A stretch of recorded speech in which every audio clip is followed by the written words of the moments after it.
Okay, we're ready to make the leaves. Now, these are not going to look the same as these that I know of, because it all depends on how you actually do them. You're going to create your slip knot, again, leaving yourself plenty of string at the end to help attach to it, to the stem.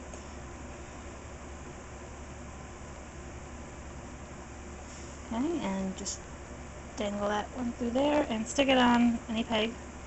I usually work between 3 and 4 pegs, I believe, when I did those. So then all I'm going to do, excuse me, is wrap the pegs. I'm probably going to use about 4 and then go back this way and do that.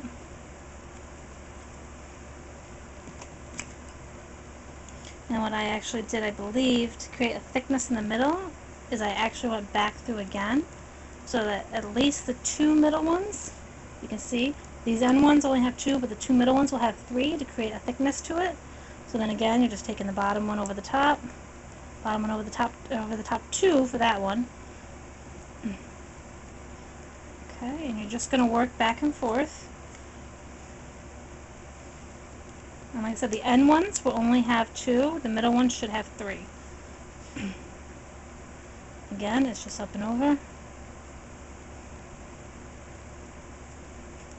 And there's always going to be one, like this one didn't have one on it during that wrap. And if you look, when I wrap back that way, this one didn't have 2. So you're just going to kind of work back and forth, creating your design for the leaf.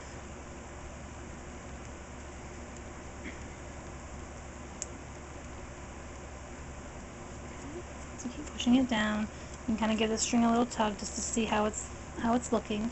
And you're just going to go back and forth. Like, so if this is where, I'm going to keep going until I get a length that I want, for the flower, the leaf. But what I also do is I'll shorten it too, and I'll show you how I do that. It may not be the right way, but it's the way I do it. Say I decided that, I don't want it to be this wide anymore. What I might do is take this peg and move it over to here.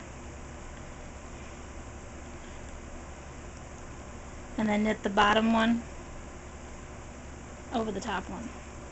And that's going to help shorten it again. It's not the way you're probably supposed to do it, but for this project it actually works pretty well.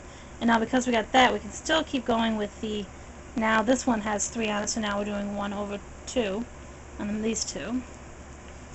And then you go back over, and now you can do this one. Now I'm making these pretty small, but you can go back and forth as many times as you want the leaf to be.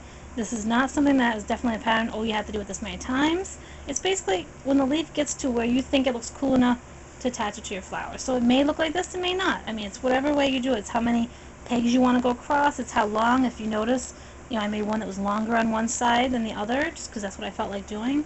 So that's all you're going to do, excuse me, is do that. You're just going to, make them as long as you want. Now, for the sake of the video, I am going to act as if I don't want to make it any longer, so that I can show you how I take this off.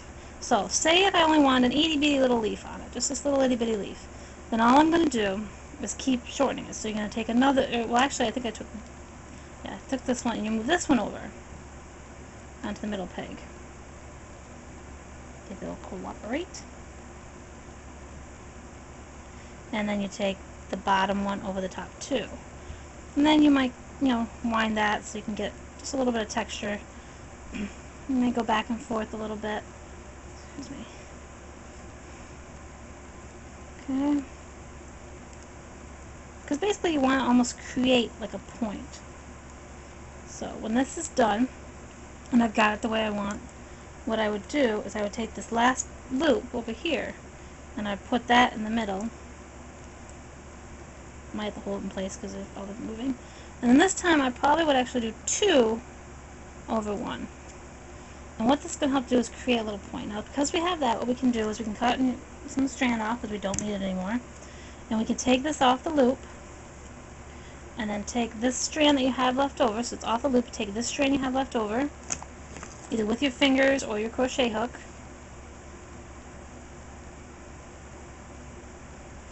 and you tie it so it makes it tight. And now that that's tight, what you can do is simply snip off the extra,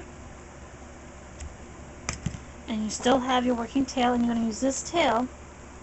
I lied, I didn't attach the flower all the way, but I think you got the idea. Then you're going to take this tail, you're going to interweave it in between in the ridge here. So you're just going to kind of hide that in the side of the stem using a crochet hook.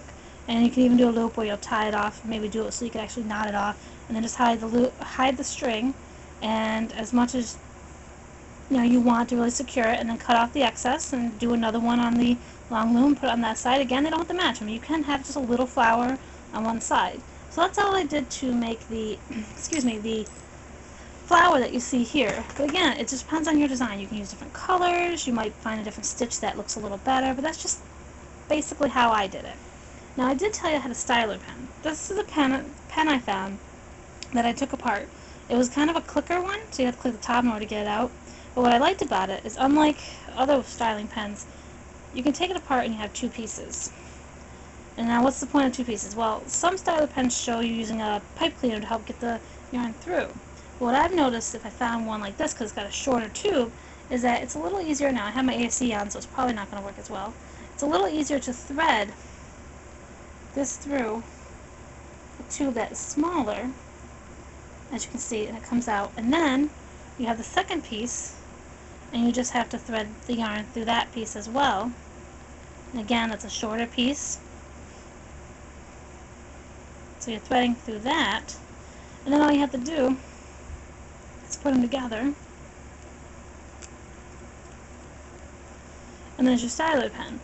And what's also, and like I said, this was a pen, and all the inner workings are out. It doesn't click anymore. It's just to help when you're putting things on a loom. Like, for example, if I wanted to use this loom, I got this from Mikey's mail at the Crochet Crowd. He was talking about a styler pen, and I was just like, what's that? So if you were to do that, I made my own, and he kind of advertises that anyway. So you would make your slip knot, you'd put your slip knot on, okay, and then you would take your styling pen, and you would just basically go around. So what this is to do is to help you go around a little faster. And as Mikey says, you want this to fit in between the holes.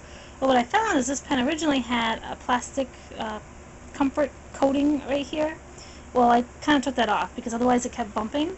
But now, it's a little hard to show on camera, it'll just make it so you can go around. It's a little snug because my yarn's snug, so just kind of keep your yarn light, and it just makes it a little easier for going around the loom, as you can see. And I'm holding my loom sideways, so if you want to see how I'm actually doing it, this is how I'm just doing it. And again, it's getting tight because the yarn's tight. And then you just go around, and then you just lay it off to the side, and you just crochet over. So this is what a styler pen, I believe is what they call. And you can make your own with just an old pen. Like I said, this was a clicking pen. I'd almost recommend it because you have two pieces, and again, it's easier to thread one part than the other.